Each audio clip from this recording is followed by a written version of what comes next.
What happens when a dollar stops being money and becomes a privilege? In Iran today, it appears that everyone uses the same currency, the same banknotes, the same price tags, the same official exchange rate. But this is only an appearance. In reality, Iran does not operate under a single economy. It operates under two parallel economic systems. One is designed for millions of ordinary people who depend on wages to survive. The other belongs to a narrow group with access to foreign currency and the ability to gain power even during crises. This video is not only about the collapse of Iran's economy. It is about how money becomes a political instrument and how a monetary system collapses from within. And most importantly, this collapse was not a mistake. It was not accidental.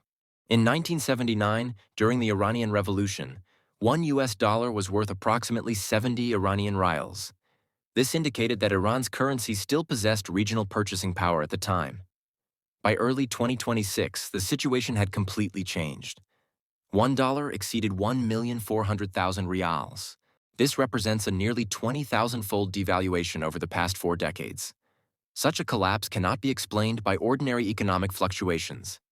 This is not a short-term crisis. It is the outcome of long-term monetary erosion.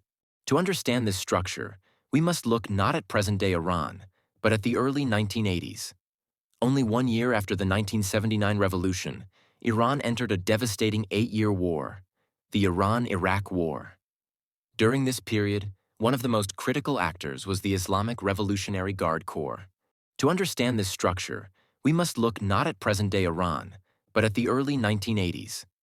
Only 1 year after the 1979 revolution, Iran entered a devastating 8-year war, the Iran-Iraq War. During this period, one of the most critical actors was the Islamic Revolutionary Guard Corps.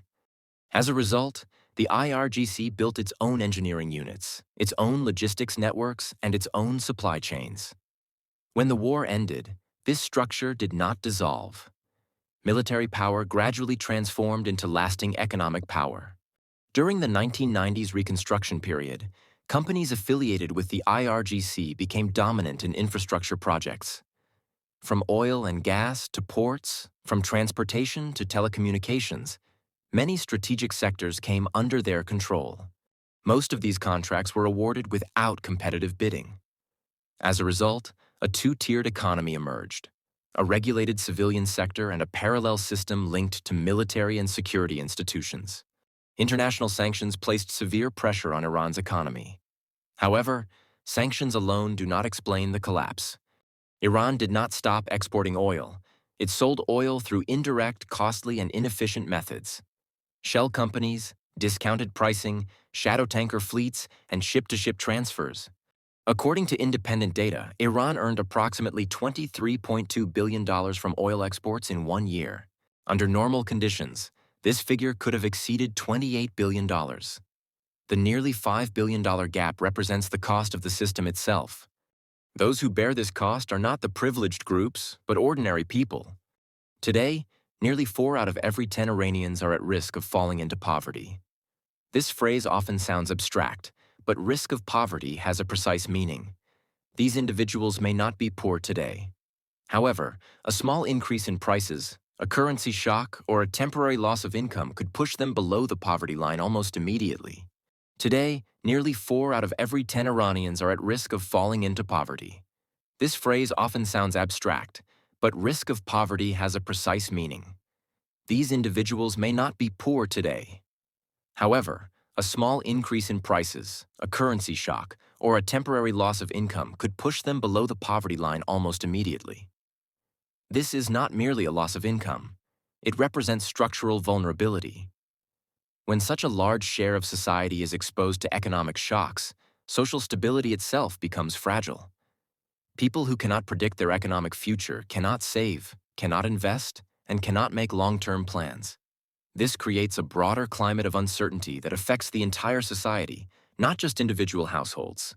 For this reason, Iran's economic crisis is not simply a monetary problem. It involves the erosion of the middle class, the collapse of social mobility, and the normalization of economic insecurity for a large portion of the population. History consistently shows that when economic vulnerability persists, it eventually transforms into social and political instability. Tehran's Grand Bazaar has never been merely a marketplace. For centuries, it has functioned as the economic memory of Iranian society, the center of commercial networks, and one of the most sensitive indicators of public sentiment.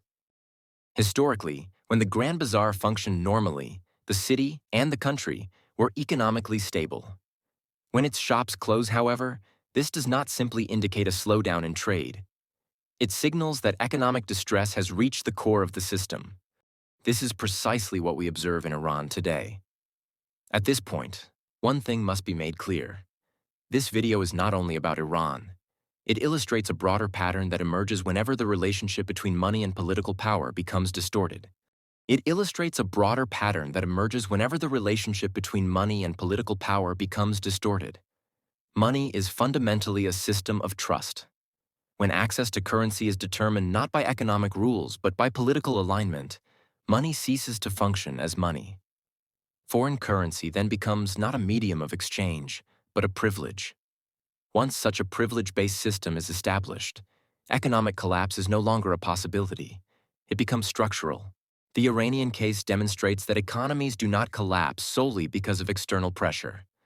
They collapse when internal systems undermine monetary credibility. Sanctions may accelerate the process. But what makes the system fragile is the subordination of money to politics.